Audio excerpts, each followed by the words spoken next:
Dumaring na po mga magsasaka sa Naga City dahil direktang naapektuhan ng pagulan at malamig na panahon ng kanilang mga pananim. Makibalita tayo kay Avril Daha ng GMA Bicol. Ilang araw nang maulan sa Naga City. Nagpapalala ito sa malamig na panahong nararanasan sa lungsod at sa mga karatig lugar. Lubos na apektado ng sitwasyon ng mga sakahan. Ayon sa mga magsasaka, halos hindi na tumutubo ang mga pananim na gulay sa mga matataas na barangay ng lungsod. Tulad na lang ng mga tanim na talong, sitaw at kamati sa 500 square meters na bukid sa barangay Panikwason. Madalas din malakas ang hangin kaya nabubuwal ang maraming pananim.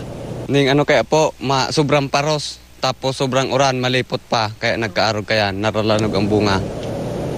Hindi rin daw maganda kung sa mga susunod na araw ay bigla namang iinit ang panahon. Pagpundok ang uran, kung ano ang epekto kayaan. Pag init, kung magkusog na init, mapula. Baka, madiretso na magadan. Pati ang mga nagtitinda ng mga gulay, ramdam ang epekto ng masamang panahon sa agrikultura. Sigurado man po malulugi talaga. Pero sa ngayon, wala pa namang malaking pagtaas sa presyo ng mga gulay. Avril Daha, Nagbabalita, Pilipinas.